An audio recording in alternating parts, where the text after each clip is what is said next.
നമസ്കാരം. എസൻസിൻ്റെ പ്രിയപ്പെട്ട ഗിരീഷ് തിരിച്ചുപോയി. അങ്ങനെ ഒരുപാട് പേർ. ഫോൺ എടുക്കുമ്പോൾ അളിയ എന്ന വിളിയാണ് അച്ഛൻ കേട്ടത്. ബിനുവിൻ്റെ അവസാനത്തെ വിളി. പിറ്റേന്ന് രാവിലെ ട്രെയിനിൻ്റെ മുൻപിൽ ബിനു ജീവിതം അവസാനിപ്പിച്ചു. ചക്കരയുടെ മകൻ. അങ്ങനെ ഒരുപാട് പേർ.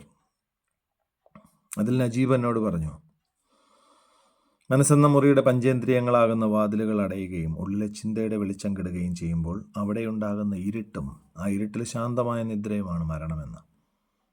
മരണമെന്നാൽ എന്നെ സംബന്ധിച്ചിടത്തോളം ഒരു പൂർണ്ണവിരാമവും ലോകത്തെ സംബന്ധിച്ചിടത്തോളം ഒരു അർത്ഥവിരാമവുമാണ് എന്നും അവൻ പറഞ്ഞു. Ernest Hemingway, Sylvia Plath, Adolf Hitler, Vincent van Gogh, അങ്ങനെ തുടങ്ങി ഒരുപാട് പേർ. അതിലൊടുവിൽ ഇടപ്പള്ളി രാഘവൻ പിള്ള.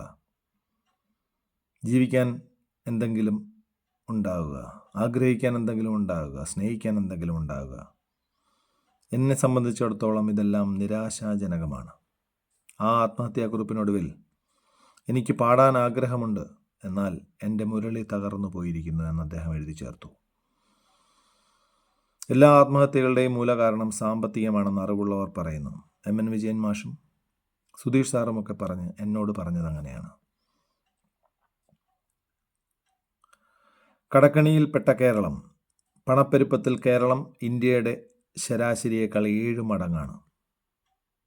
വാരിക്കൂട്ടിയ പണം, ജനത്തിൻ്റെ ജീവിതം രക്തത്തിൽ ചാലിച്ചു കൊണ്ടുപോയി വിറ്റ പണം.